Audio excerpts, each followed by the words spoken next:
Hello, is this session ongoing? I can't hear anything. Hello, I'm equally worried because I can't hear anything from my end also. Sorry. We are starting. We are starting in a few. So yes, Sami. Okay, thank you.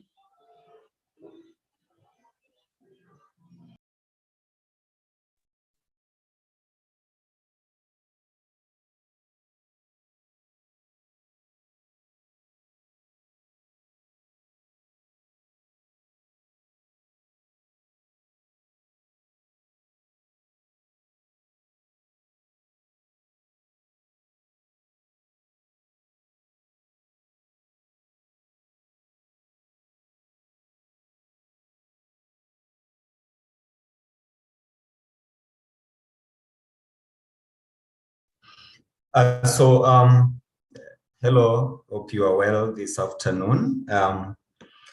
We're just addressing some technical issues, but it's done. So I want to take this opportunity to welcome Sami Muraya, our project manager, who will start us off. My name is Bernard Ogoi. Let me just put my video on. Yes, my name is Bernard Ogoi. On the back side here, just supporting the technical bit of this. And I want to wish you the best deliberations as we start. Sami, karibu. Thank you very much, Bernard, and a lovely afternoon to you all, and welcome to this webinar. Well, the webinar is part of the 16 days of activism, and today our main focus is on the theme basically, which is us coming together collectively to end GBV, not only in Kenya, but also in the region. And just looking at what has been happening within our communities, I think we are at a place where we still have communities or people that have normalized GBV. We have ladies who get attacked, who still don't see the need to report. And I think part of the conversations we need to start is how do we ensure that the cases get reported and they do so in a timely manner, and at a point where it is not too late, because one of the other things that we see, especially in the media, is cases of GBV only get highlighted in most instances when they are very dire, when somebody loses a limb, a part of their body, or hospitalized, or in worst case scenarios, when they lose their lives. We really don't want it to get there. We want a society that basically is able to report these on a timely manner, and to also start seeing the signs at a pretty early stage, because that is the other thing. When you have somebody who's violent, it never starts with the extreme violent behavior. You'll always see some signs that start before it gets really violent and it gets to a very dangerous place.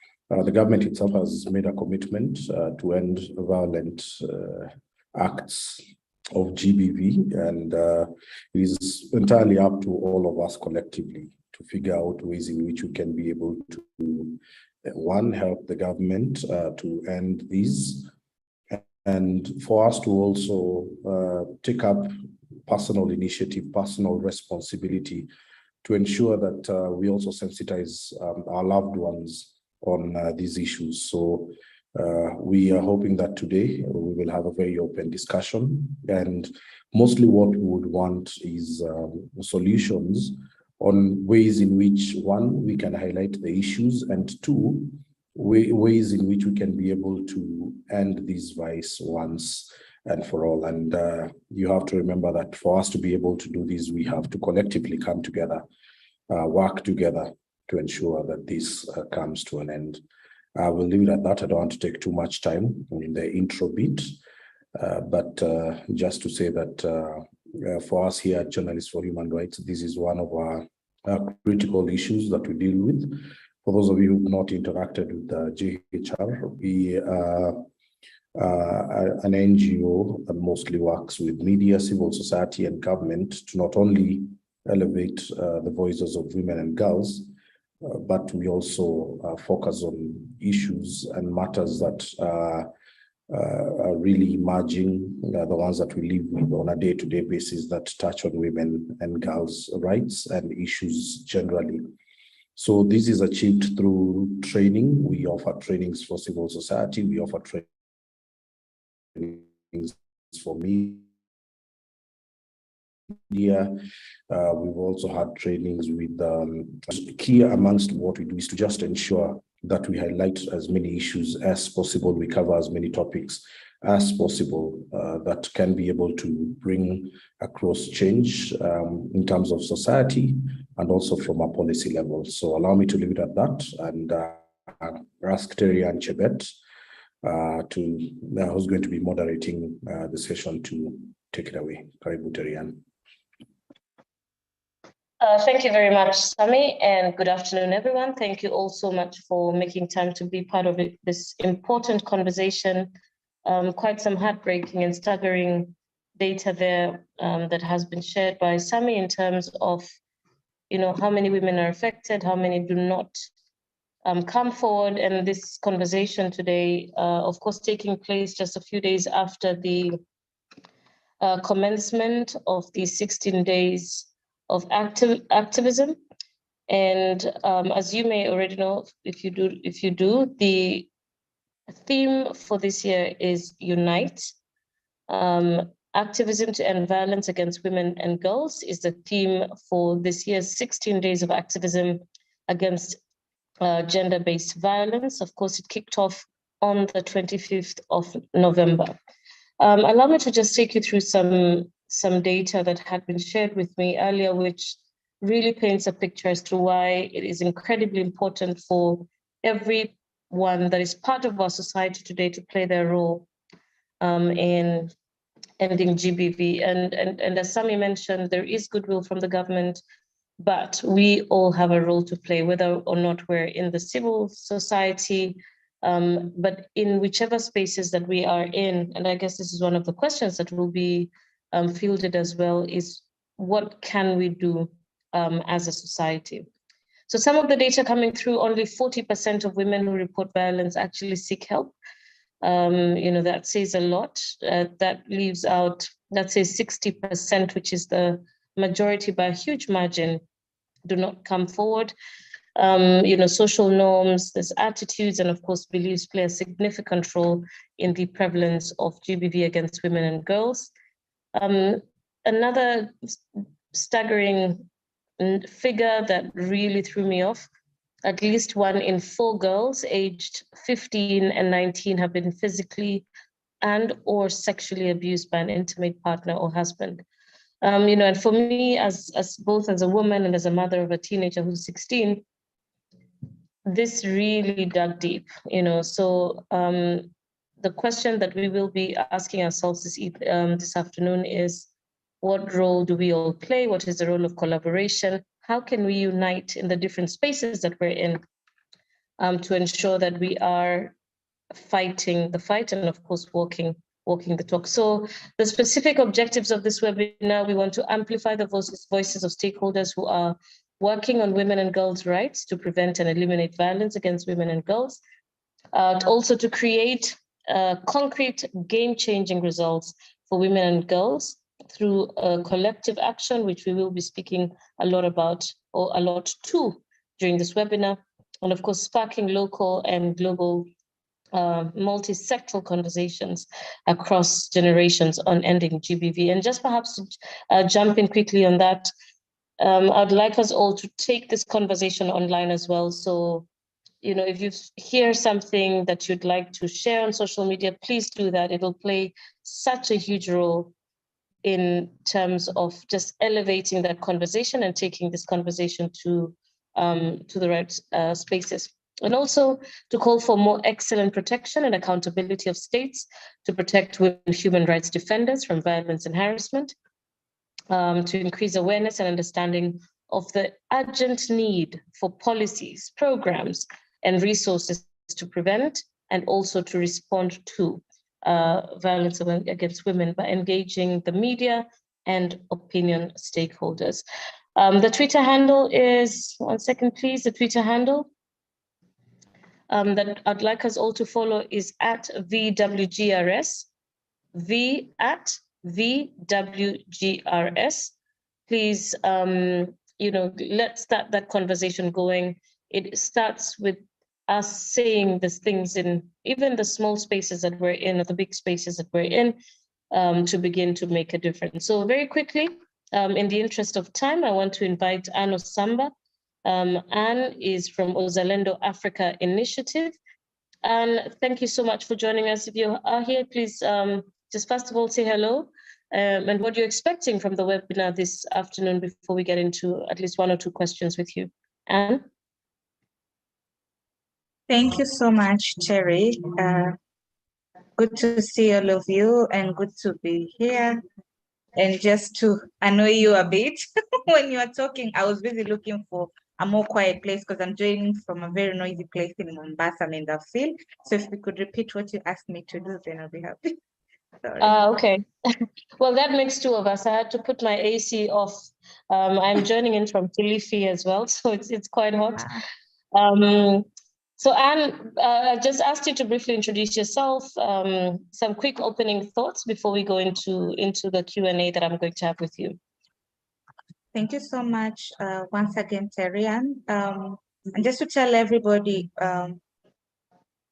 my background is in journalism. And Terry, I'm so happy to see you because you, Julie Gishuru, and Badi Muksin are the reason I did mass comm. Unfortunately, I'm not practicing. Yeah, It's I'm not okay, practicing currently, but yeah, but my name is Andros Osamba, like you said, but people know me as Anne Maua. And I work with Uzalendo Africa, so I work with African women and girls here at the coast region, but also at the regional level. And just to put in some perspective in what we are talking about, I feel like this is such an important day to talk about this issue called gender-based violence, because one, we're celebrating the International Day of Women Human Rights Defenders.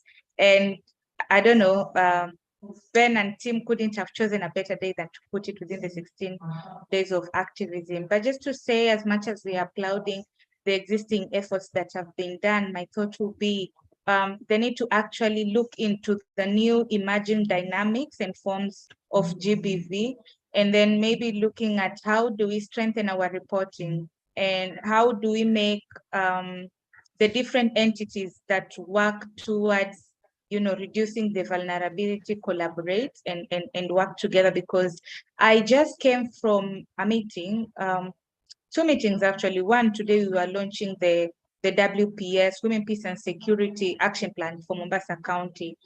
And then I had a conversation the day before yesterday, because at Uzalendo we were awarding the GBV champions here in the county, and we were focusing on the men. So for once we had 4 men. But some of the things that we were talking about really strike me in terms of the new forms of GBV that are existing that goes undocumented, and also how all of us are sort of waking up and doing GBV work without like having a proper understanding, because GBV is the in thing. And then of course the question of normalization, but I'm sure there'll be opportunities to look at it from a more in-depth perspective. Thank you, Terry.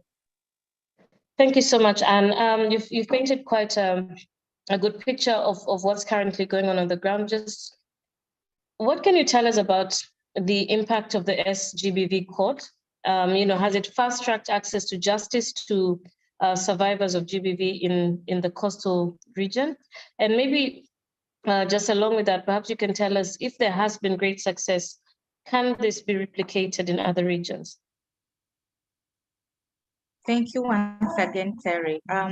Allow me to first say we run a women network called Beijing Talks Pwani, where we localize the Beijing Declaration of 1995, the Beijing Platform for Action, which is sort of the vessel that allow us to convene young women in Mombasa County. And then we sort of divide them into sectors, which they are interested in. And we have a very active sector on health, SRHR and GBV. Now, this is the group that has been working to popularize the GBV, the SGBV code here in Shanzu, in Mombasa. And the report that we were getting yesterday from the practitioners, because during the awarding ceremony of the African GBV Warrior of the Year 2022, the one we just convened, we had invited quite a number of stakeholders like the Court Users Committee, the judiciary, civil society organization working on GBV, the county government and the national government, State Department of Gender.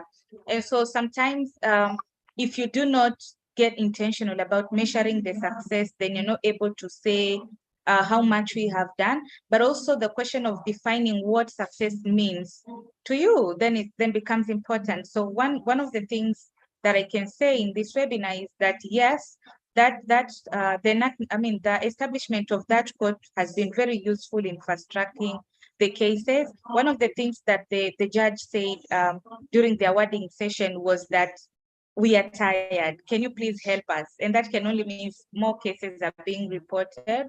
But then they are also talking about being overstretched, because I don't know, we have a very fragile environment when it comes to GBV here in Mombasa right now, because we even have situation where I'm so sure you know about the juvenile gangs. And so the girlfriends of the juvenile gangs, you know, being perpetrators of the GBV, and then this person not knowing where to run, because the fact that you're living with a juvenile gang is already a problem. So I would say there's progress that has been done, and the initiative is worth replication, is worth being scaled up to the different counties. But then the other question that we need to ask ourselves is the sustainability of the initiatives in terms of financial and political commitments, because what we are doing now is complementing each other's efforts, because the CUC has been very useful in fast tracking. But then the other thing also we need to look at is that the GEF commitments of ending GBV by 2026, how do we make that a reality? What does that mean to a woman in Mangudo, in the deepest place, you know, in Kilifi or Mwakirunge in Mombasa? Like, what does that look like for them? Because I feel like when we have such institution anchored within a certain legal framework, then it will be easy. But then also to speak a little bit about the legal environment, it's been supportive, although with a few challenges. Like now we have the SGBV policy that is currently lying at the county assembly, and we are waiting for the new government to see whether that will also be their priority, for them to give it a commencement date or enact it or all these things. So it's a question of, yes, this model is working, but how best do we make it work even further? Or maybe, I don't know, apart from scale up, I'm looking at deepening, Terry, because maybe people who use it are people who are near the environment, but what about people in Mwakirunge, Dongokundu, and all those like remotest places? How do we take more awareness? But allow me to also commend the work of the people working within the GBV sector. The county assembly has been proactive enough to put up structures that can actually support this kind of work. And also one is, the other thing that I'm happy about is the interlinkages between the different sectors to support the GBV work. For example, I work heavily on peace building, and I'm happy that the people who work in peace and security have been able to draw nexuses between peace building work and GBV. And so we are able to work together. Like last week, we received a case and we had to make a referral because we don't have a rescue center. But yes, the SGBV locals in Shanzu is really working. And we had partnered with JHR to do a lot of visibility around the court in terms of popularization through the radio station and the TV, which recorded quite a success. Maybe that's an alternative that has worked, but I'm sure there are other ways that other alternatives that we could look into, Terry. Thank you. All right, thank you so much. And in the interest of time, because we started off a little late, though I do feel that you have conclusively responded to some of the issues that we had wanted you to respond to. So thank you so much. Anna Samba is from Uzalendo Africa Initiative. Thank you for playing your role and for challenging us all to just rethink, in terms of even the Beijing platform that you talk about, how else can it be leveraged? How else can other stakeholders within the same place leverage on the Beijing platform? So thank you so much, Anne, for that. All right, I'd like now to invite Zipporah Nderitu from Polycare. Zipporah, are you here with us?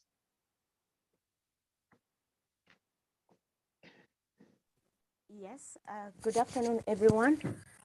I'm excited to be with you. I don't know whether I'm clear or you can hear me from your end. Yes, we can hear you, Zipporah. Thank you so much.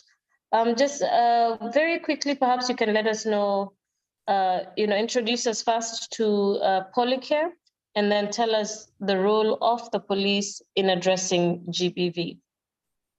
Okay, thank you so much, Trillian. Nice to get to see you. I'm excited this afternoon. I bring you greetings from the leadership of International Peace Support Training Center, where I am attached as police advisor and also a member of National Police Service. Yes, you said, I say what Polycare is. Polycare is the answer to at least 90% of the questions and the predicaments that we are facing in this country. And what is the problem? Why do we need Polycare? Polycare, first of all, it's not even an English word. We have coined two words, police and care, because we have realized that most of the times we are always on the headline and the victims and survivors say we scared them away, and that's why there is a lot of underreporting. Something that would want to demystify now and say that we've brought you a game-changing initiative, which is calling for integration of all services like a Huduma Center. And what problem is Polycare coming to solve? One, we understand, because we are all in this sector, that right now the current mechanism is operating on deprived integrated social support. There is a lot of complexity of the services that we are offering and the requirement and the demand that we are placing on the victim. There is also a bit of unnecessary delays when each of the service provider is offering a service that is now hampering the speedy response. There is a lot of multiple repeated visits to police station, to hospital. Police station, you make a report, you go to the JHR desk, then you are sent to the hospital. From hospital, you sent to the laboratory for some tests, then you have to go back to police station. I know you understand all these case scenarios, and there is forth and back end. We have made the victim, I keep saying that we have reduced them from victims into a ping pong ball, where every person, every provider is hitting on the wall, and the victim at the end of the day gets feels like his rights are not being taken care of. They feel that the services, the procedure is too long. And even when we get to court, and I am grateful that we now have a GBV court, that the process may take like forever, that even upon conception, should that incident bring conception, you'll find by the time the court is completing this case, we are already having a child who comes to court actually as a next bit. So there is a lot of unclear interinstitutional procedures in reporting. There is the collection of information, which is different, disintegrated data. And at the end of the day, every organization, police have their own data, media have their own data, hospital, they have their own data, and crimes reporting station have their own data. And then by the end of the day, we don't know who has the authenticated data. So why now do we need Polycare? Polycare comes in to look at the whole thing in a holistic manner. We're hoping that Polycare would offer coordinated interinstitutional partnership and cooperation, would want to develop a common philosophy for addressing SGBV. And actually, honestly, 21st century, with all the awareness that has been created, with all the information that we have been given, why would we be talking about a crime of SGBV today? Why are we still speaking about FGM?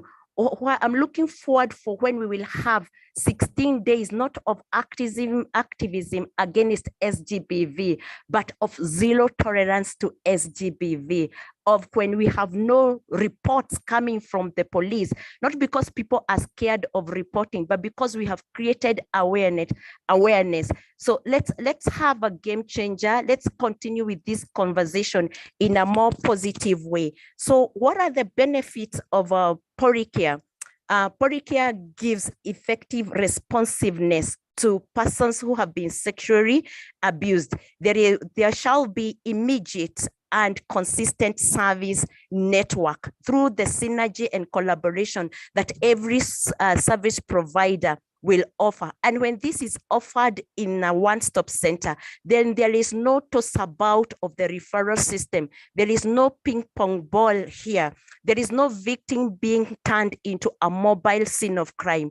You know, I call them mobile scene. We have made them mobile crime scenes because crime scene is where the evidence is found. And unlike all other all other cases on our crime randa, SGBV happens to a person. It's not robbery happening in the house.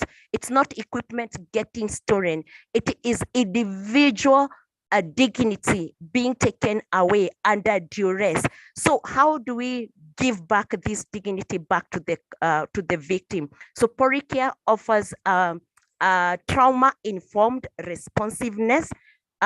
We want to bring back victim confidence, self-esteem. We want to make the victim, and allow me for using the word victim, because we have victims of crime. We don't have survivors of crime.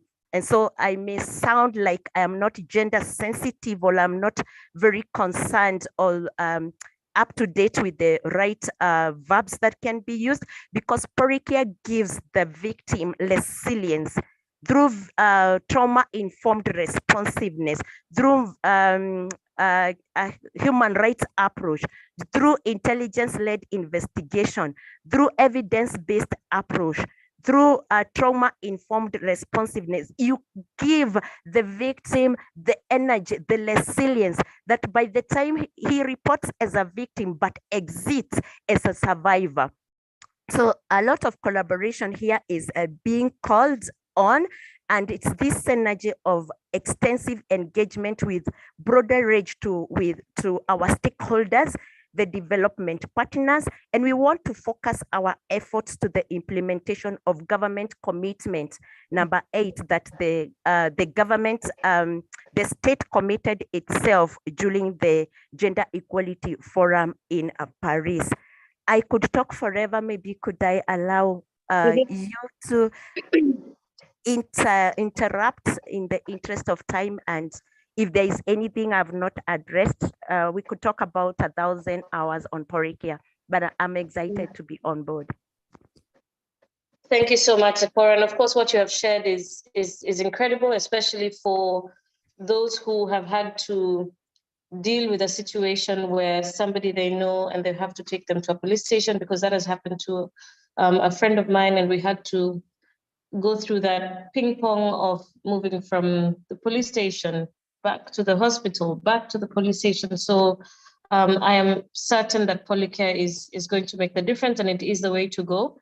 And thank you also for sharing that it is about time we start talking about zero tolerance to GBV and move away from the 16 days of activism. And just a quick addition, I think it is conversations like this and collaborations between stakeholders that will take us towards zero tolerance towards GBV. So thank you so much, Zipporah.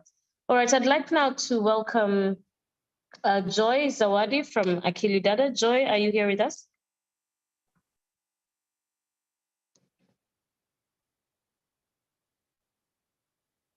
Joy from Akili Dada, Joy Zawadi.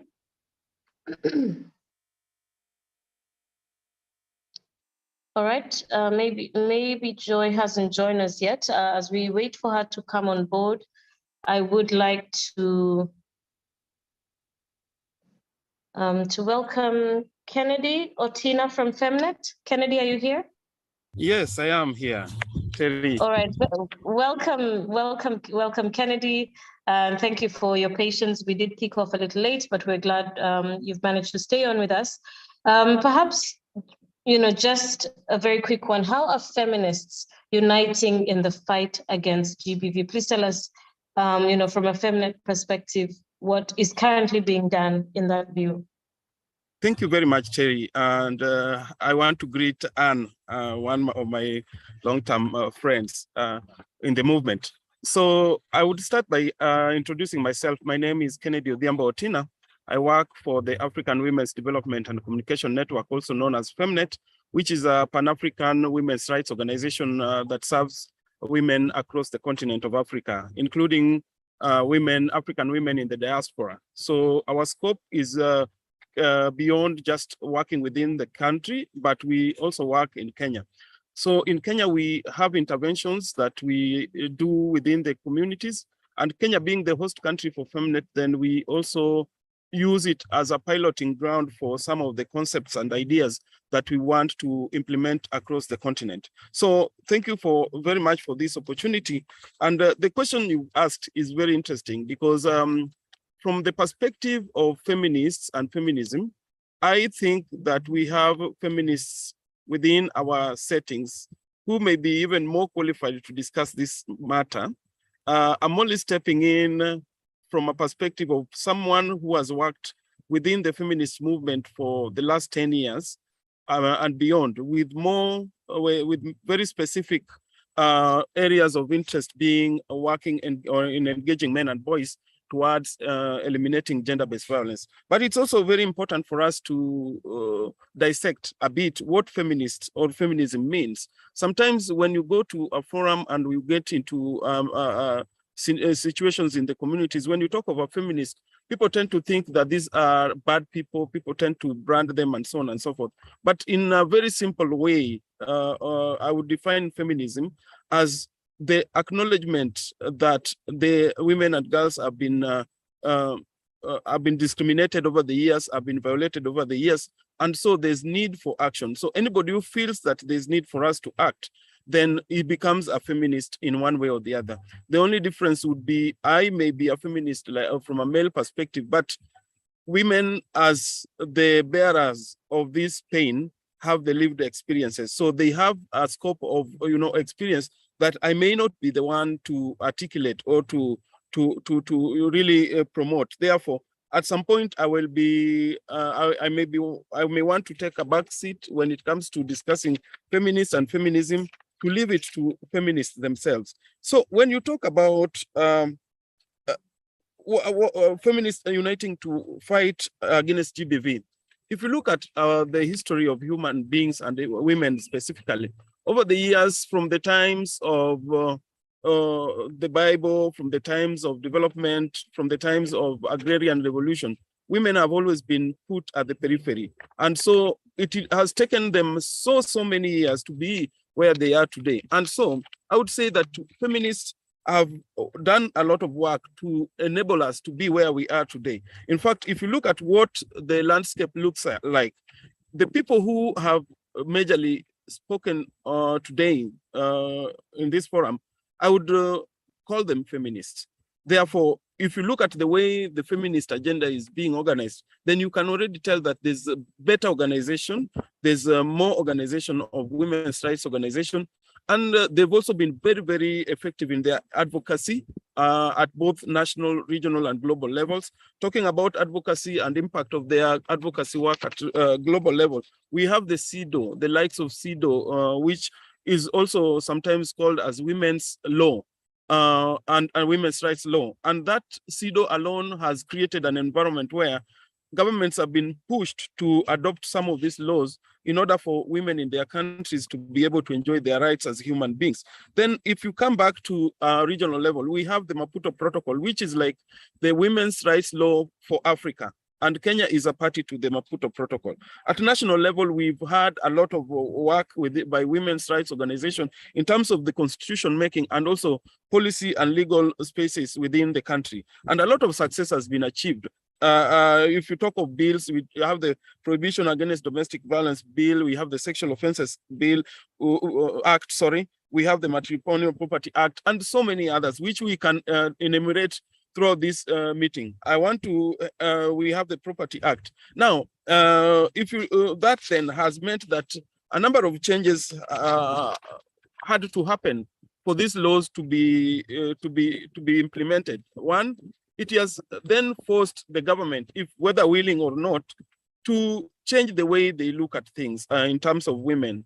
It has also forced us as a country politically to create opportunities or spaces for women through both affirmative action when it comes to economic empowerment, but also when it comes to political participation. We've had to have the two-third gender bill. We have women who are members of parliament with reserved seats, and so on and so forth. Therefore, there's been a lot of work in terms of policy making. However, we need to find out where are we having the gaps? Where are the gaps? You know, when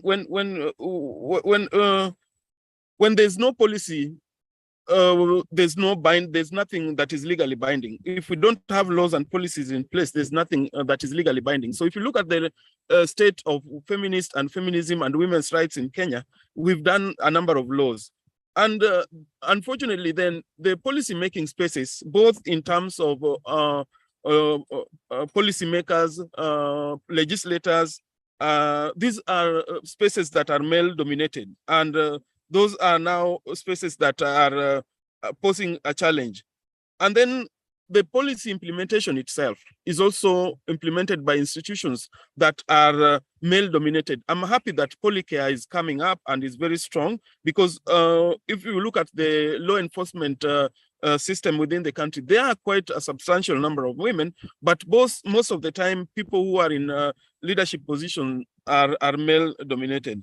Then even when we go to the communities where these laws are supposed to benefit and the policies are supposed to benefit the local women and feminists at the level of the community, you realize that it's also male dominated. And so when the implementation time comes, then it becomes a stumbling block in terms of women realizing their rights, women realizing a complete end to gender-based violence.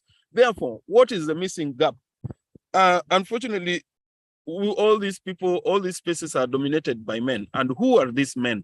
So we need to ask ourselves, what kind of men are we having in our communities, in our society? And are they men who are prepared to come to terms with the reality of the woman who is aware of their rights, who is empowered economically, who is able to put an agenda before the community and before the family? Let me stop at that for now. Thank you. All right, thank you so much, Kennedy, for sharing your thoughts, and I hope you will stay along with us. I want to believe that Sami will do a Q&A towards the end of the conversation so that we're able to have you as a panelist respond to some of the questions that will be asked. All right, I'd like to now move on to AMWIC, that's the Association for Media Women in Kenya. And Lillian Museka, are you here with us this afternoon? Yes, I am. Greetings to you, Terianne. Hi, Lillian. Good to see you this afternoon. Good to see you too. Perhaps in the interest of those who may not know about AMWIC, just as you respond to my first question in terms of the role of the media in addressing GBV, also introduce AMWIC to us and what AMWIC is doing within that space of addressing GBV through media relations. Thank you so much, Terianne. I bring greetings from the Pearl of Africa, joining in from Uganda, and I think I will have to put off my video because at this place, the internet, so it's so unstable. So That's I'm okay. just hoping, yeah, I'm just hoping it can hold through the conversation. And thank you so much. I really appreciate for this opportunity. And thank you very much, JHR, for bringing us together to discuss the issues of gender-based violence. My name is Lilian Museka, for those who don't know me. I come from Association of Media Women in Kenya. I'm glad to see quite a number of people here who are our members. Association of Media Women in Kenya is an NGO, or I want to say it's a group of women journalists who are also in communication that are spread across the country, that is in Kenya, that come together to leverage on media to address issues affecting women and also young girls and the youth in general. And so our basic area that we use is we leverage on the media, because quite a number of our members are in the media spaces. So most times when we are having issues that we want to amplify there, and more so the issues concerning women rights, we use them to amplify their voices. So we are spread across the 47 countries. We are a membership of, I'll say 300, and that's something to boast of. And I also must mention that we just celebrated our 40th anniversary early this year. So we are 40 years old, and we still continue with our work in advocacy, and especially on women issues. And just to get to your question on the role of media, this is really a very important time for us that we are also working. Actually, one of the reasons that I'm here in Uganda is also we are developing strategies on how we can address violence against women on online spaces, which we normally call digital safety and security. So we are basically looking at how can we promote digital safety for women and security, and also ensure that they continuously enjoy the online spaces, because we notice that most of them, because of the online violence, they are really dropping out. They are exiting the online spaces. So our work here is to come up with strategies on how we can ensure that women remain online. They are still able to engage in a more and safer way. So coming back to you on the role of media, I'll say that media has continuously perpetuated violence against women through the various forms, through their platforms, whether it's online or offline, and most of the times they objectify women and girls by using them as sex objects. And even when when the media is publishing stories or bringing out stories on violence, the way they portray women, you will always think that the woman actually, it's herself who brought the violence on herself. So our portrayal of women in our media is also a key issue that also continuously perpetuate violence against women. But then because of this year's theme that is talking about uniting, and that means that all stakeholders must come together. And so media, we must also come and join the rest and also play our role. And therefore, we know that we have a great role in trying to address gender-based violence. By challenging some of these social norms that we know and behaviors that continuously condone violence against women.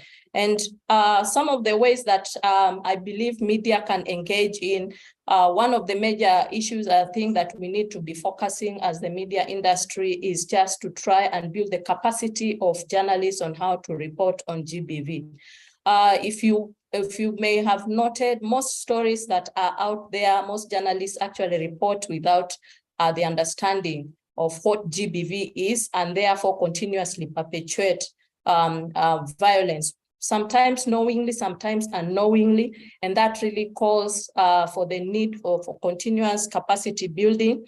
And I know that is something that AMWIC has continuously been doing, working in partnership with other organizations like JHR in building the capacity of journalists on gender responsiveness and gender sensitive reporting. So I think this is something that also media houses that need to take it up, and if they can have internal capacity building for their own journalists on how to portray women in the media, women inclusion in the various debates. We see a lot of times when debates are being held or talk shows, we see most of the times, I would say 90% of the shows are made of male panelists, and women are always left out. Yet sometimes you find that some of these conversations are things that are touching on women, and therefore there is need for them to include the women in the various debates and the topics, so that they can promote and amplify their voices, especially at the decision-making levels. Most times there are many decisions that have been made touching on issues of gender, leaving out women because they are never given an opportunity to talk about this issue. So I think it's very important for the media to offer these spaces so that women can also express their opinions. I also want to mention that there's also need for continuous talk shows, commentaries. You know, I realize that most times we wait until when there's such a time like 16 days of activism for us to focus on gender-based violence and media. But I think this is a topic that needs to be ongoing every time, because there's a lot of sensitization that needs to be done out there, and especially on the causes. We focus more on after the violence has happened, but I think now we need to move the conversation to what are some of these causes of gender-based violence. In our reporting, most of the times we always don't talk about the policy implementation. I know there are so many policies in place, but I think we also need to put the government to account in our reporting, in our shows. Where are we? What have they done? What have they achieved? And I know that AMWIC, we have been doing we have been working with a lot of stakeholders, including the judiciary, where we have involved them in some of the talk shows that we have had. And I know last year, we really engaged them extensively, and that resulted in them setting up courts to fast track the cases on gender-based violence. So I know that if we continuously involve the various stakeholders, then after every time we are going to put them to task on whatever they are doing, so that we evaluate their work.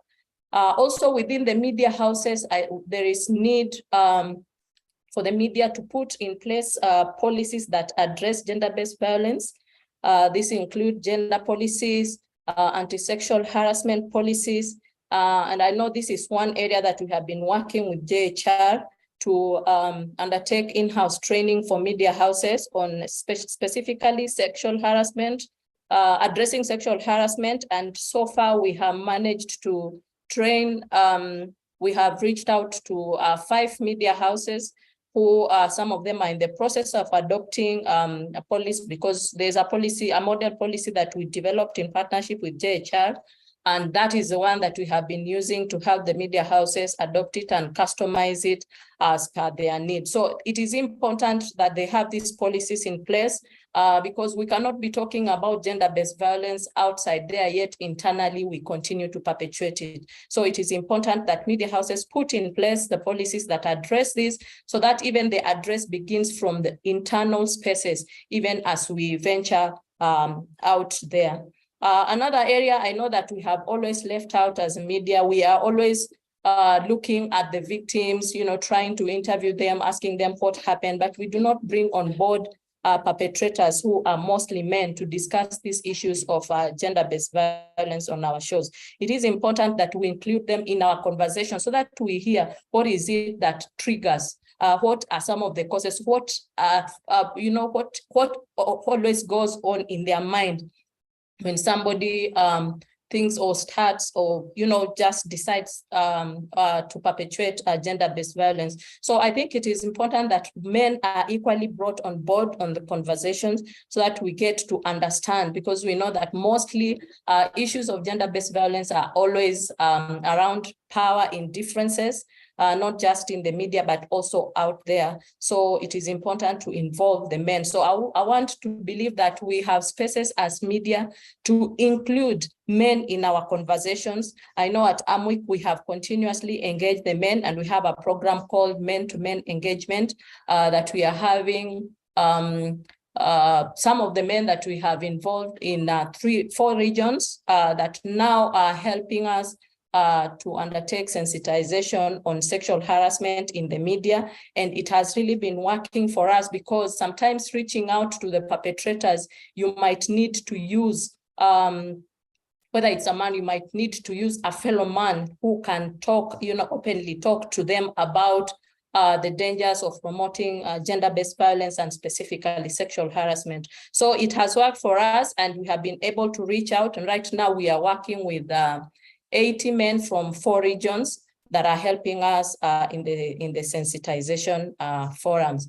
And I also think that continuous advocacy through our stories in ensuring that the 2/3 gender rule is implemented to address power indifferences within the media and also out there, because we know most times we talk about women in leadership, but even just the concluded elections, we realize that still we are way, way, way below in achieving the 2/3 gender. Few women still holding very few positions, and there is need for us to continuously advocate for equal opportunities for both men and the media, and men and women. And I know this is a role that media can take up.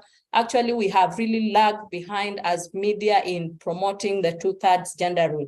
And this is a conversation that if we took it seriously, we can invite even the policy makers and just try to put them to account. Why is it that we have a constitution that is not being implemented? We have even laws and charters that we have signed, international laws like the Maputo Protocol, but they are not being implemented. What is the reason for this? And I know that media plays a very big role in bringing up these conversations, both in the media spaces and out there, and keep people, active talking about them, and through sensitization forums.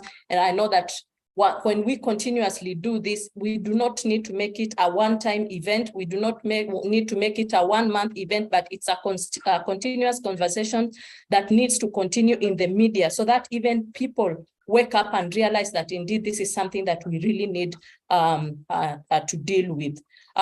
Something else that I think we need also to think about on how we can address is how do we work with organizations that offer psychosocial support for victims and survivors of gender-based violence, in trying to, sensitize the public, because we realize that most victims are not always ready to talk about. They are not, some of them even sink into, deep mental health. But then how do we promote these conversations to ensure that they are also able to come out and receive this support, and also just call out the perpetrators, and of course ensuring that a safe space for them is offered. So there's quite a lot that we can do as media, but again, as I said, it's indeed an opportunity for us to partner with the rest of the stakeholders in ensuring that these conversations are taken to another level, not just talking about them, but finding strategies on how to address them. Thank you, Terian. Let me stop there. All right.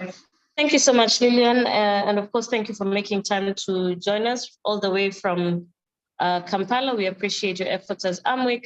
And thank you for really painting a picture, overall from the point of view of the role of the media itself, but also the role of the journalist. And of course, the kind of capacity building that they would all need to ensure that GBV is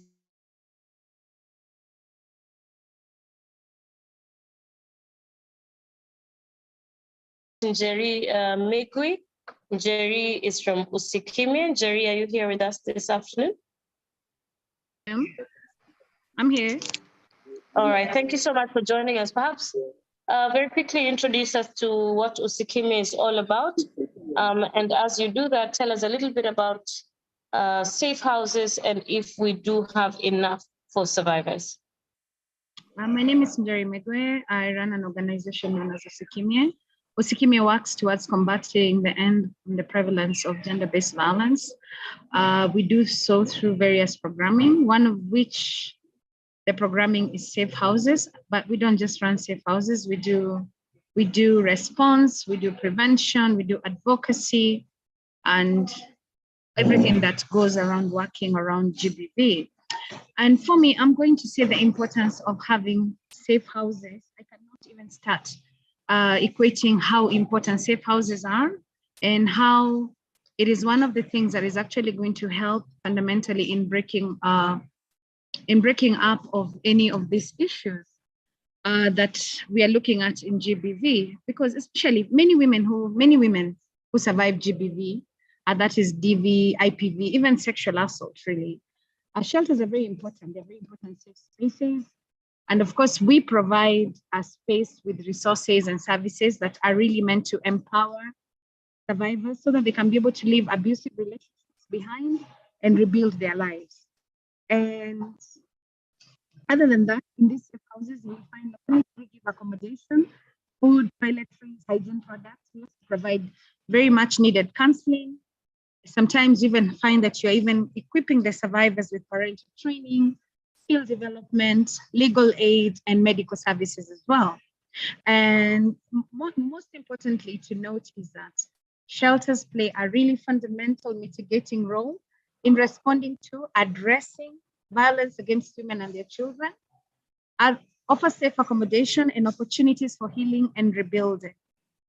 And they also play a significant role in interruption and breaking up of the cycle of violence. And one thing that we have in Kenya is we do not have, and I cannot even emphasize, that we do not have enough shelters for the number of GBV cases that we need to handle.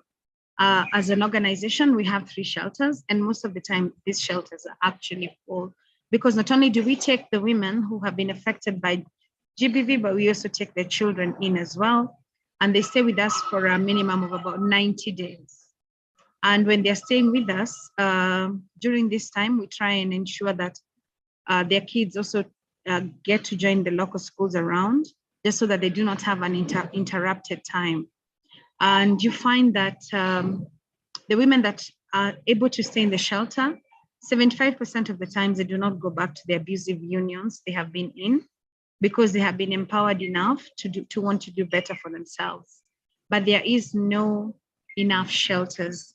And as such, and we don't even have a Safe Shelter Act that even, legalizes and even enables shelters to be a fact and reality that is enacted in our laws, in the laws of this country. So shelters are just a temporary relief, and we don't even have a government-funded shelter in Nairobi, so that could act as a key place within the referral system.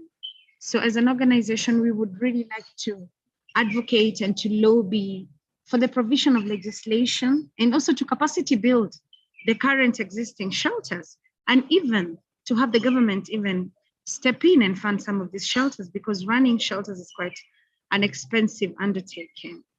And I believe that is a very fundamental and important way of mitigating GBV, and we can't do it without having necessarily capacity building and even having enough shelters. Thank you. Thank you so much, Jerry, for your thoughts.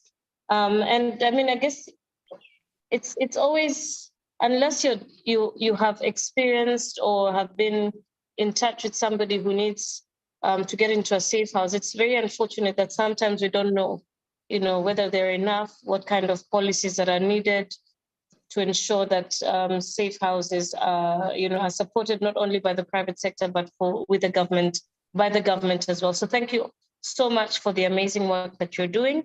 And of course, for challenging us to begin to also think along the same line. So very quickly, I want us to also take part in the conversation online.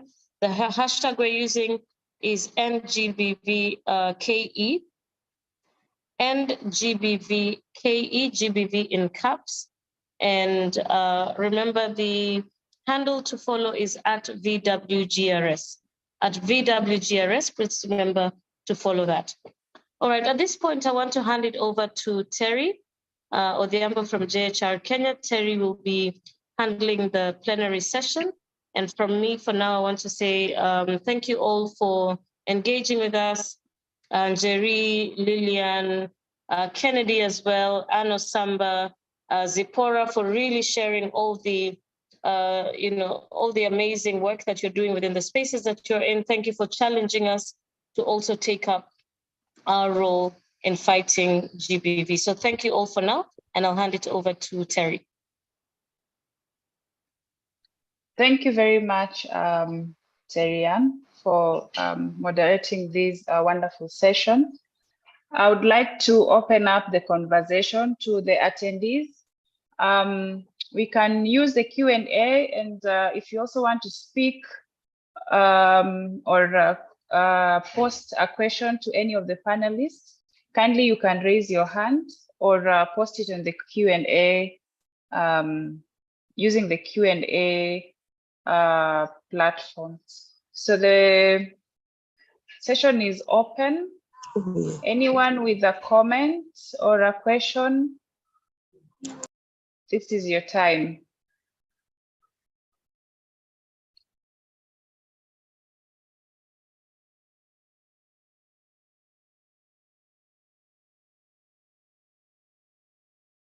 I'll be monitoring the Q&A, so you can just type your comments or questions on that as well.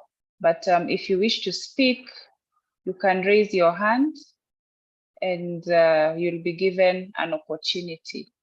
I think I can see a hand, which is Zipporah. Zipporah, go ahead. Terry, thanks for another opportunity. I was listening to the role of the media, and there's something I would wish to call out. And first of all, appreciate the work that you're doing, the awareness that you're creating, and bringing us information from different parts of the country, where maybe even in our own space, we're not able to get those information. There is something that troubles me, and if you'd all get to your Google and type anything SGBV, the kind of picture that comes out, or if you type violence, there is always this woman who is trapped in a corner, and she's trying to scream and her hands are up, trying to be defensive. And there is this man who is trying to abuse that woman. That picture to us fine talks about, shows us the house caring the event or the violence is. But on the other side, with the kind of technology, there's a paradigm shift. What does that picture show us? It shows us how vulnerable the woman is, how insecure she is, and the masculinity. So we need to change the way we look at things. Even when we are putting up the pictures, let's have it in a different way. I don't know how, but it's something that has been going around in my mind. And this is what is informing the society, that a man has an upper hand, because you find that the man is studying and the woman is pushed in a corner. And then the whole room is very dark and the woman is trying to scream while she's also trying to hold on to herself. I don't know how media pictorial or images can still speak up, but show a woman who is strong enough and not looking like a victim, but as a survivor. I don't know whether we can call it positive image. I don't know. I'm just putting this into perspective. That is my thoughts. Thank you very much, Zipporah, for highlighting that. And for sure, there's need for gender sensitive journalism. Perhaps if Lillian, do you want to comment about that? Or my colleague Mercy, do you have any comments on that? On what Zipporah has highlighted about the media and how the media tends to report on SGBV. what steps can the media perhaps take or is taking to change these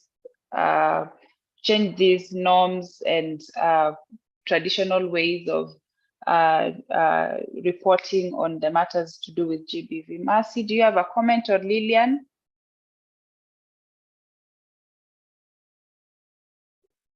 Thank you so much, Terry, for that. And thank you, CP, for pointing out that.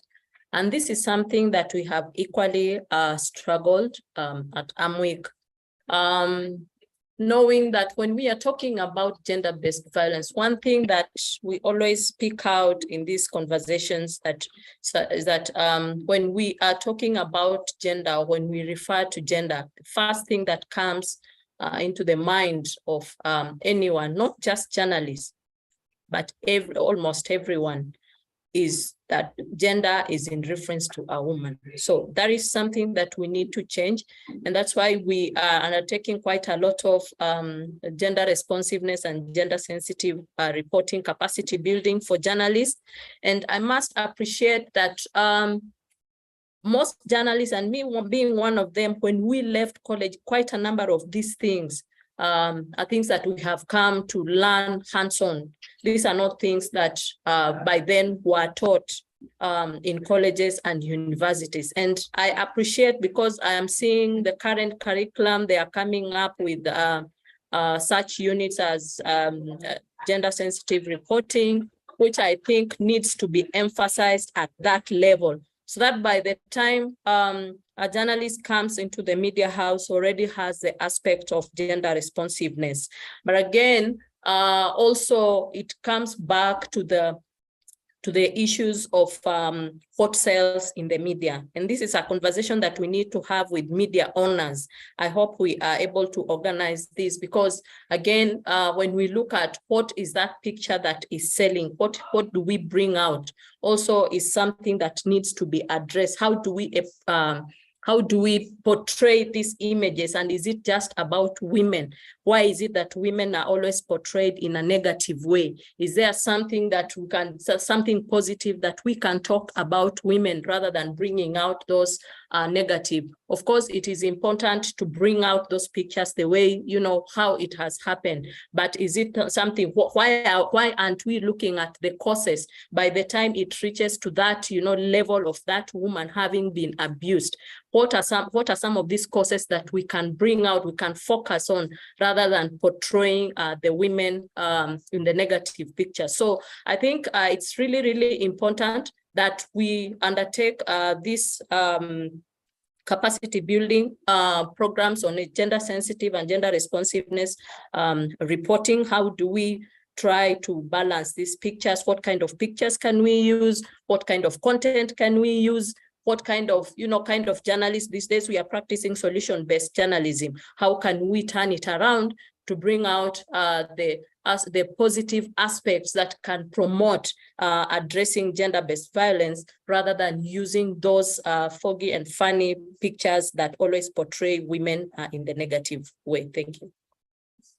Thank you very much, Lillian, for expounding on that and highlighting the need of reviewing curriculum so that journalist students are also aware at an early stage about gender sensitivity in reporting and entirely on journalism. Thank you very much. I can see a comment, a question in the Q&A, and also another hand raised.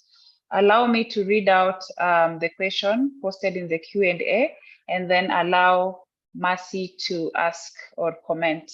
So Selina Teye says that she's from the Star newspaper, and she wants to ask Zipporah about the progress of Polycare's rollout.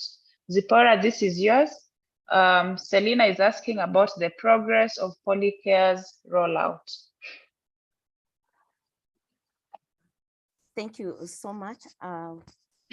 I'm happy to give some few milestones, and with milestones and progress also comes challenges, also comes gaps comes roll-ons and rollbacks. But let me work on the milestones. Poricare is an initiative started by, its roll-up started by development of 3 rigor frameworks: the policy, the strategy, and the standard operation procedures, which were launched by the former First Lady of the Republic of Kenya at Kenya School of Government on 13th of October 2013. It's one thing, that was an event. The process is the challenge. Poricare model comes with its complexities, just like any other model that is working out there. We need a lot of resources and a lot of resource mobilization. On the BQ that has been done on one Poricare center, it's about almost 22 million. When we don't have land and when we don't have any structure on space. That's not even talking about the human resources, but human resources is a very cost-effective thing because police officers will be attached there.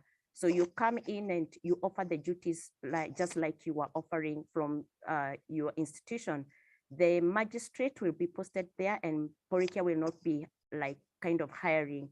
The social service providers come in and do what they have to do. DPP, forensic lab services, that's the most cost-effective way other than the other complexities that come in place. Just like any other government project, this has a legal process to go through because there are some legislations to be done. The Attorney General has to discuss this, the Parliament has to discuss this. There needs to be some allocation that would come from the, what do we call, the Treasury for it to be rolled out. In the meantime, we now just stuck there. One of the Poricare objectives is to strengthen and complement already existing structures within the National Police Service. So it doesn't come in as a competitor, it comes in as with a complementary package. So in still our own way, what are we doing right now?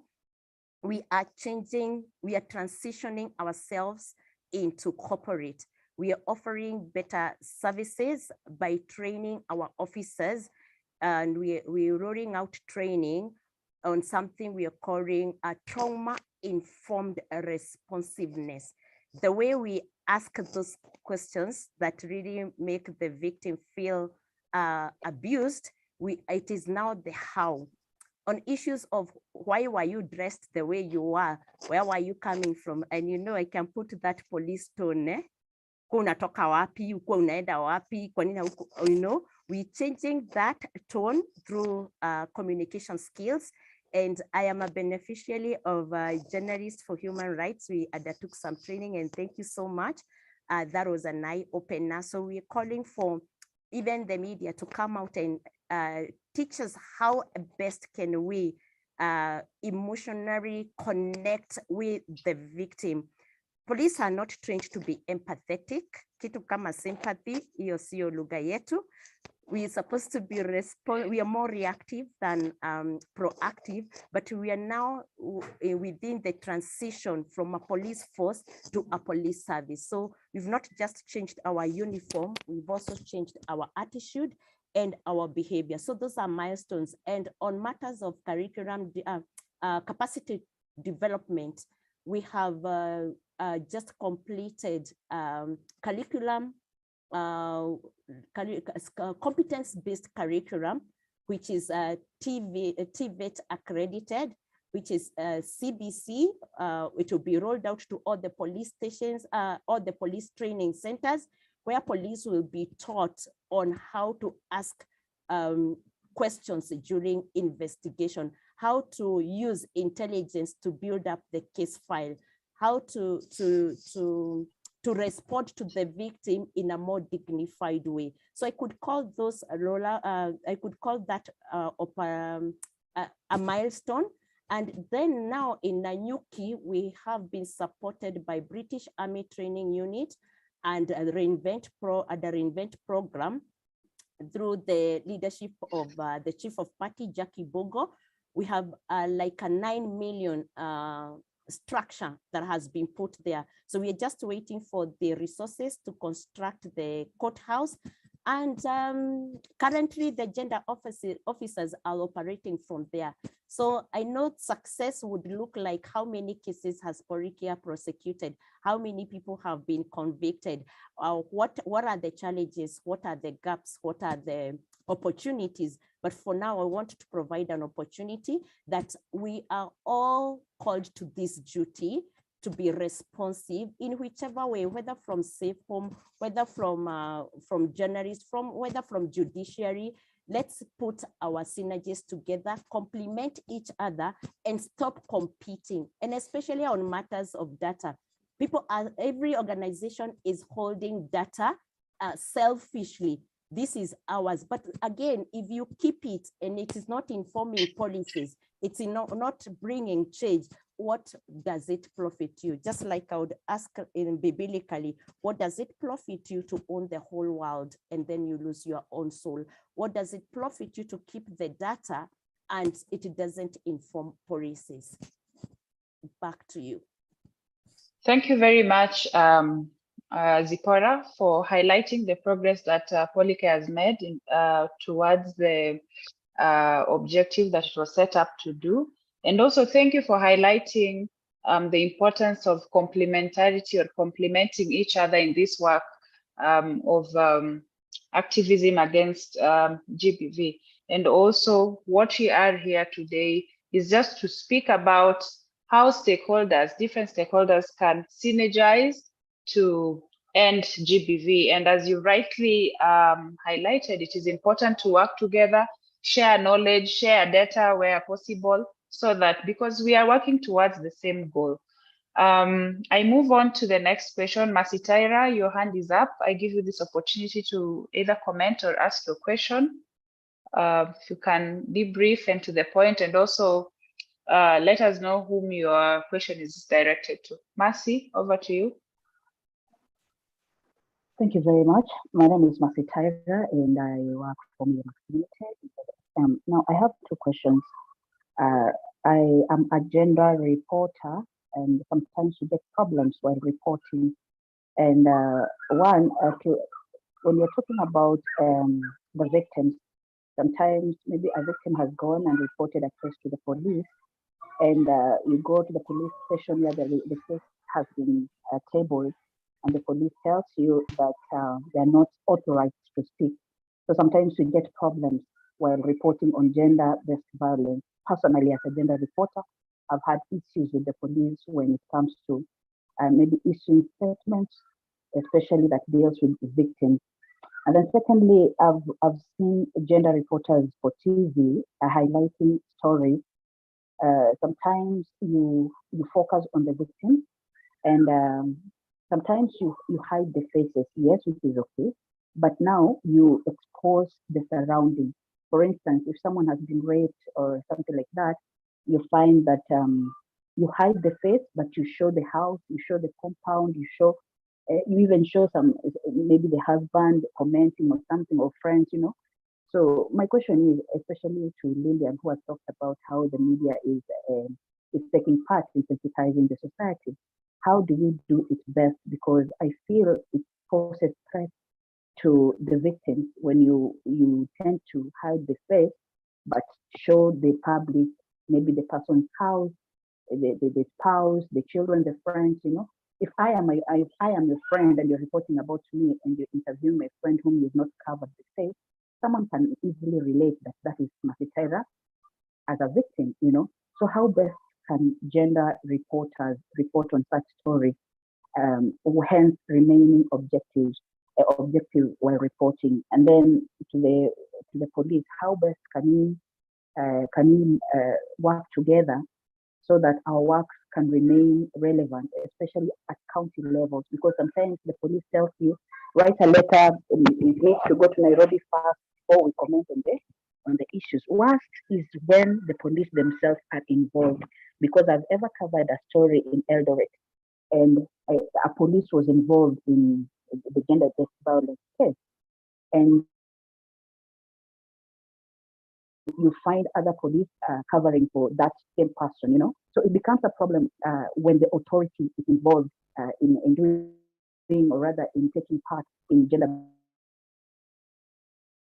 violence. We intend to rely on them for security, but it becomes a problem when they themselves take part or are part of the problem. So how best can we work together with the police and other authorities? And for the media, how best can we also report the main objective, but not posing threats to the victims? Thank you.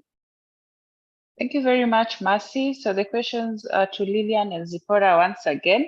So to Lillian, it's about keeping the privacy of the victim, but also reporting. How best can that be done?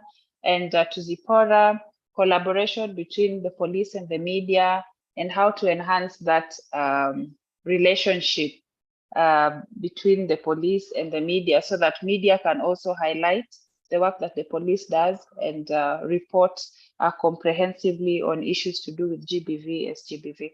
So perhaps we start with Lillian quickly, and then we move to Zipporah. Thank you so much. I hope I heard the question correctly. My internet kept breaking. But you're talking about issues of hiding the identity of a victim or survivor, if I heard right? Yes. Mm-hmm. All right, How best the media can report issues to do with GBV, SGBV, while also maintaining privacy. Yeah, thank you very much. Survivor. I know issues of survivors' safety are very key. And when we are undertaking the capacity building, that is something that normally comes out very prominently. There are those that are in very dangerous circumstances. This year, we have had to evacuate one survivor who was facing insecurity and violence within the family, and also where she was working. So you realize such issues are really to the extreme, and they need to prioritize their safety, their right to dignity, their confidentiality, and, you know, protecting them from retribution or harm. And also considering how do we package this particular story without having the potential to violate their rights or even put them in a very challenging situation of issues of security. So in this case, we always encourage that when journalists are reporting, they do not make direct reference to the victim. They don't use their pictures, even if they have to use the pictures, because I know there are times that editors also would like to have the evidence that indeed this story was undertaken. Then there is need for that picture to be blurred in a way that nobody can notice or get to know who this person is. And also, just when you're trying to talk about these issues, then there is need, you know, to refer to the whole spectrum. If in this case you're talking about, say, sexual harassment, which is an area that we are focusing on, you could decide to focus on the whole spectrum of sexual violence or sexual harassment in the media, referring to the research that was done. Then also look at what are the available data in place, what are the prevalences of sexual violence and related issues. If it's in Kenya, what is the data that is available, you know, in the country, and also just counteracting myths and the outdated attitudes that perpetuate gender-based violence. So it's important that you take angles that are going to attract also the attention of the readers, because it also depends who are you targeting in your story. So if you decide that it's the policy maker or the policy implementer, what are you able to put them to account in the story that you are doing, rather than focusing on the victim? You could focus on the story, but then do not literally take, you know, every bit of information as you may have been given, because again, you'll be putting their security at risk.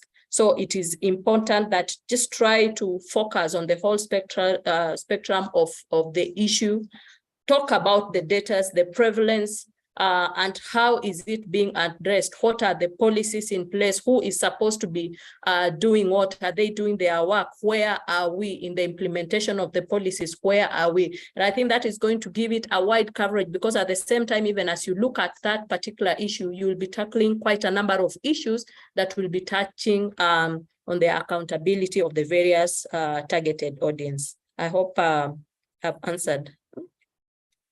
Thank you very much, Lillian. I think you've been able to answer Mercy. If not, Mercy, you can also say so. But let me give Zipporah another opportunity to tackle the second part of Mercy's question. Zipporah, if you can answer Mercy briefly, please.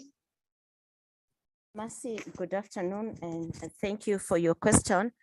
The best way I could try to answer your question is using Madam Lillian Mseka approach. She spoke about solution-based journalism. We are trying to be responsive in policing, and we have laid down procedures as to how police officers should communicate with the media. And I know, Telly, you couldn't just get to have Zipporah on the line. It requires a lot of authorization. And I know that in the media briefing, they are also informed when you get to police station, the rank of the person who is supposed to communicate, which is authorized by the law. And those are in our standard operating procedures. And then also it depends with the sensitivity and the gravity of the offense. Most of the cases are reported to us at whichever point maybe you are catching up with the report, they are either pending before court, and there is also a caveat as to which information you can give to a case that is pending before court. Other cases, we refer to them as PAKA, PAKA, but not the one that we have in the house. That is pending arrest of the unknown accused person. Others are PUI, those are pending under investigation. So any case and information that maybe you're following up could depend on those three circumstances and the rank of the officer who is either the investigating officer and must be authorized to speak to the media. However, to avoid this, I guess attitude both from the journalist and police is very key. How the approach that we give on this.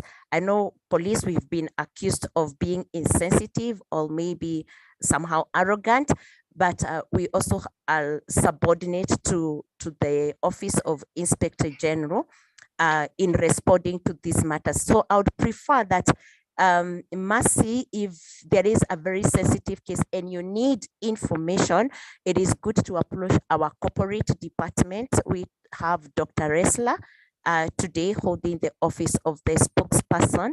If you get to our office and you have a cordial conversation, she will be able to reach out to whichever station, get details for you, or refer you to that station, other than directly. Let's separate what is selling. Yeah, let's separate what is selling and what can make news, and the info that is required now, and also the speed of social media, while we are holding the sensitivity of the matter at hand. Will this information I'll give you put the victim more at risk? Would I be exposing and make that victim more re-victimized or more traumatized?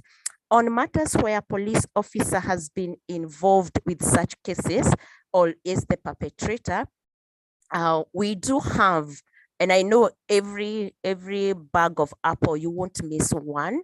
And it's not just in the police, all perpetrators don't come from police. We have other institutions where we've had perpetrators, but definitely nobody is above the law. There is the rule of law. And if a police officer is found culpable, through our internal mechanism, internal affairs unit. If you're not getting a lot of support or information you need from the station concerned, visit our internal affairs unit or make the complaint through IPOA, Independent Policing Oversight Authority. I guess, Mercy, we have some background information on how to approach this, but I regret if you have had an incident that was not present. Zipporah, articulating the necessary steps that have to be taken when a journalist requires information from the police. And Mercy, I believe now you are aware of all those steps that have to be taken, but also, as Zipporah also acknowledges, sometimes there are those rotten apples within the system. Thank you very much. We have, I think, 2 more questions on the chat and also 1 hand up. So allow me to quickly read the 2 questions on the chat, then allow Sheila to also ask a question as we wind up. There is a question, Huawei Wi-Fi, that is the name on the chat. So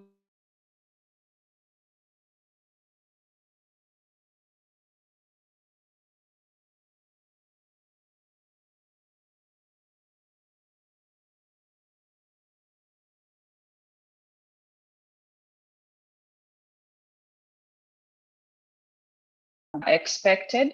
I think this is why safe houses are important, and this is why we were actually speaking about the necessity of safe houses across the board, across the country, and even at the county levels. With safe houses, such issues can be addressed, and survivors and victims can get some form of solace from such places. So apologies to the person who asked the question. Jerry has stepped out and is unable to take that up, but I believe this is why the issue of safe houses for survivors of SGBV or GBV is very important. Next is a question from Vincent Otieno, and this is to Lillian. Does media houses have GBV information management system? If no, how do they collect the data?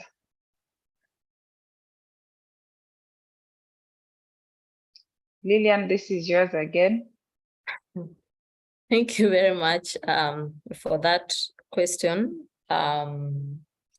Maybe I would say, I'll start by saying that media has a role in, reporting important issues that are coming out in the community or in the society, shaping public awareness and just providing information that can shape attitudes and public opinion. And this information does not come from the media, but it comes from the various stakeholders that media works with. What I want to mention again is that media does not work as a sole entity. We work with various stakeholders who are undertaking various work. In this case, we are talking about gender-based violence. So we work with various stakeholders that are undertaking a number of activities, various roles in addressing gender-based violence. There are those who are working on data collection. There are those who are working on offering psychosocial support, legal support, and also, of course, the judiciary and the police. So all our information comes directly from the various stakeholders. By the time we reach to the point of reporting, we gather this information from our stakeholders. So what we portray outside there is always coming data that has been collected by our stakeholders. But also just to mention that there are times like at AMWIC, there are times that we undertake surveys and research. Like last year, we undertook a research on online violence against women journalists. We also have another partner of ours in the media that undertook research on sexual harassment. So there are those times that we have specific programs, the media-based organizations, we undertake research, we develop maybe content or handbook that, help in addressing some of these issues. But specifically, we always gather information from our stakeholders that we now give outside there. But most of the times we do not hold this information. We don't have it in our houses, but we partner with other organizations.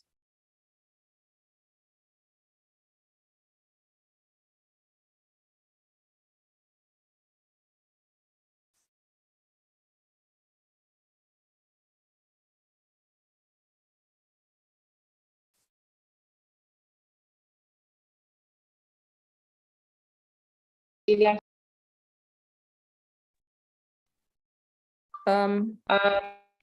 lost me? I don't know.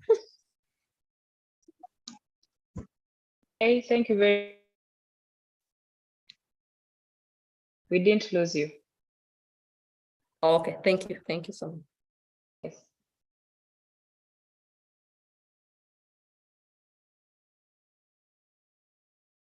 End of our Q&A session. That all of us in the society, we have an important role to play in ending violence against women and girls and GBV in general. So we have to work together across all the sectors. And that is why work together to GBV. So all of us, we have to, in the capacity, the different capacities that we are in, increase awareness where we can. I'm sure out of this session today, you've learned something new that you didn't. So even with that, you can share with others within your networks, with organizations that are working on this space, continue organizing advocacy efforts, share knowledge, and even innovate.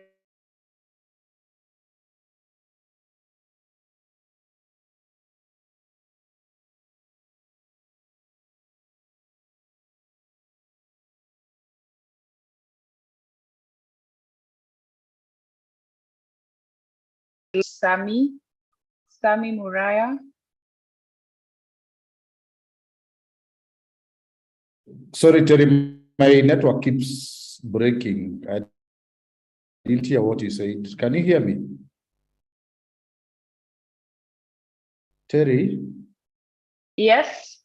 Can you hear me? My network is not that good.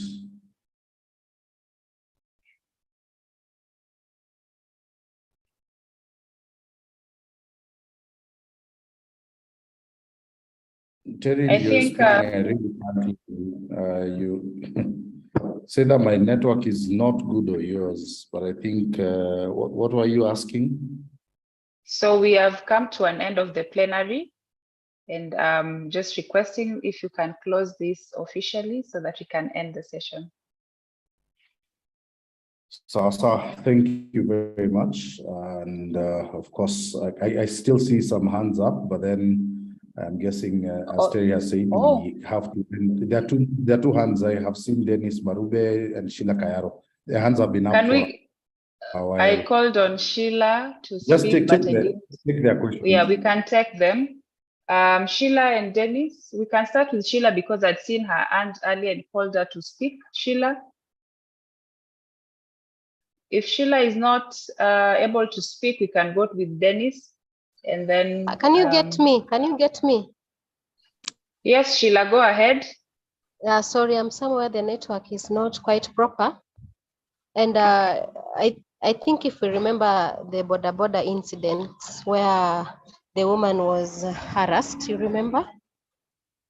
And people were asking the one who was taking the video, where was he? And they were blaming the one who was taking the video. So I thought you could come across that as a journalist and you have to film, because if you try to intervene, you may end up being the victim. So how do I go about that?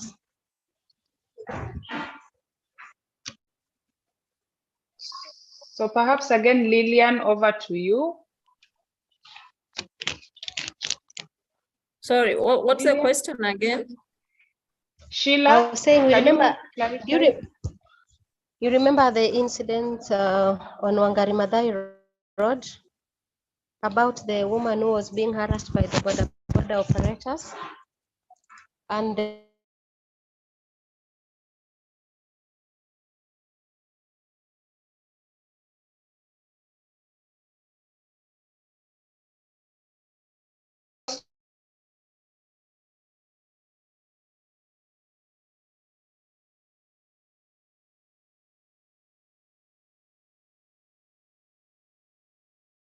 cross search.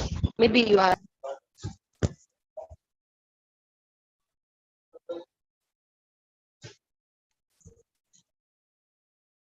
Are you getting me?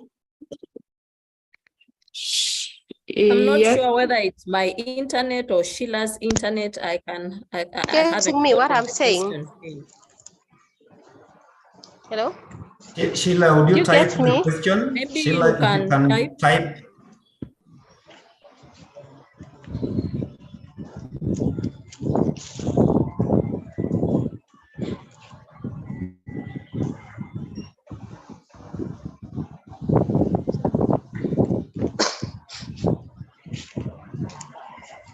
Maybe Terry, you can go to Dennis.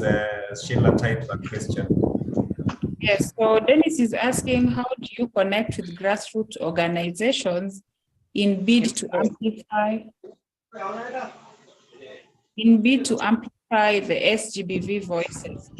So I think the best person who was suited to answer this is Anne, but she had to leave early because of another engagement. I don't know if Ken, you can briefly comment on that. How can we connect with grassroots organizations in a bid to amplify the SGBV voices? Thank you very much, Dennis, and all the participants. I think one of the things that we need to do as practitioners is to develop a process of engagement, because there's a lot of work that is happening in the grassroots, and what is missing is the missing link between the gender practitioners and the journalists. Once we are able to break that barrier, then we will be able to reach the communities and get stories, a lot of good stories and stories of change. The other thing I wanted to add is that there's need for us now to push for stories of change and mobilize our communities towards thinking the language of change rather than the language of despair, the language that it's not working, the language that change cannot happen. So if we do that, then we will be making major milestones in our work in this country. Thank you. Thank you very much, Ken. And there are also two comments from Zipporah in the chat section. I can just read them quickly. Zipporah says, I have an issue on online gender-based violence. I'm a gender advocate and also vied for an elective position.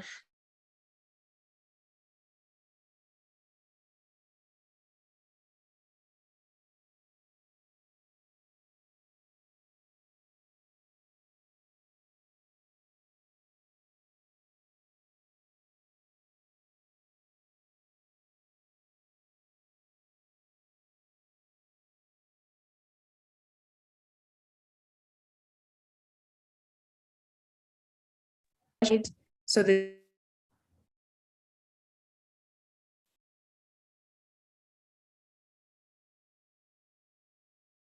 I think, Terry, you're not audible, your internet.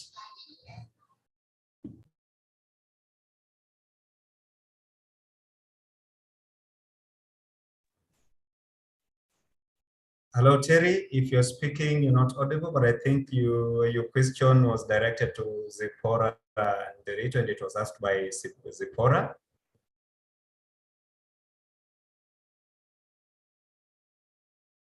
So maybe you can read the question again, if you don't mind. Yes, so the question is asking, I have an issue on online gender-based violence. I'm a gender advocate and also vied for an elective position this year. I faced online gender-based violence, and when I went to report, the best advice was to leave Facebook and WhatsApp and to stop updating my social media. I have been a panelist in some discussions in leadership, And especially for young women, most of them have abandoned their social media platforms to avoid being bullied. So that was the question. So it's asking, I believe that online GBV has offline results, depression, suicide. So there's a lot of work to be done. It was basically a comment. Yes, thank you very much for stepping in, Bernard. My internet is also acting up. I think it's having some trouble or issues. And Zipporah Kamau, thank you for your comment as well. And I think the comment is leaning towards how the police are actually maybe prepared to handle also gender-based violence that is technologically based. So perhaps also Zipporah, maybe there's need for capacity building the police on how to also just respond to online gender-based violence. Maybe Zipporah, if you can just comment in 1 minute, because it's past 5 and we wanted really to keep this webinar up to 5. Oh, thank you. Nice to know there is another Zipporah. I was wondering which question I asked, but I found there is a Zipporah Kamau and there is Zipporah me. My namesake, if this ever happened, you are not too late. You can report to the DCI Training Academy at South B. We do have a whole directorate that deals with online sexual exploitation and abuses, including human trafficking. And that should be another discussion for another day. Today, what is even, and I've liked the person who spoke before we came here, that we get a language of change. Indeed, this is the time, a language of change. We change the attitude, the approach, the responsiveness, and we are going to make this place a better place to live. So my namesake, make this a report to DCI Training Academy. We have a responsive unit that deals with all online abuses, including child trafficking. Thank you. Thank you very much, Zipporah and Nderitu, and to Zipporah Kamau. I think it is important that you've highlighted this, and also just shows why this conversation today is important, because we want to get an opportunity to know what other stakeholders are doing and what you can also do, and to also just share information so that what is not known to one is known consequently. So I think from this, what also emanates or comes out is there's a lot of information on work that the police does that is not out there for the public. So Zipporah, maybe this is a challenge back to you on how the police can sell out the information that they have to the public, so that the public knows if this happens to me, this is what, these are the steps that I can follow henceforth. So that maybe the police can also pull up their socks on that, or maybe we can also see how we can also empower, or we can work with the police, or other organizations can also work with the police to just help them share out this critical information that is key in this fight against gender-based violence. So in case I'm not locking anyone out, in case anyone wants to make a comment or a question, I wouldn't want to lock anyone out in this important conversation. If there's no more hands up and no more questions in the Q box, kindly allow me to take this back to Sami so that he can have the final word before we officially close this webinar. Thank you very much to all attendees and panelists who came in today to engage in this very important conversation. Over to you, Sami. Thank you very much. Thank you very much, Terry. I also want to appreciate Terry-Ann, Lillian, Ken, and Zipporah for all of your contribution to the conversation that we've had today. I think it's a very progressive conversation in terms of solutions, us being able to come up with solutions and what needs to be done. And from this particular webinar, I think one of the things that has really come out is we still have a long way to go. We still have so much that we can be able to do to at least end GBV in the country. But the most critical point for me would be the fact that we are even having this conversation. That in itself is a very important point, to be honest. I have listened to the conversation very keenly, and definitely just looking at the different stakeholders that are involved, we all need to pull together. We all need to come together to just end the vice. Dennis, you are asking what can be done to amplify the voices from the grassroots level. And if we have such cases, I know the question was responded to by Ken, but even we, like I said earlier on, we help in facilitating stories that are around these issues. So should you have a case that you feel that needs to be amplified, needs to be spoken about, you can also reach out to us, and we can help you reach the right stakeholders to be able to assist you on that. And having said so, I realize we've gone 41 minutes past the time we had said we were going to end, which was at 4:30. So I'd like to just appreciate you all, and also my colleagues who are also part of the meeting. I've seen Mercy, I've seen Mustafa as well, and Bernard for literally making this possible.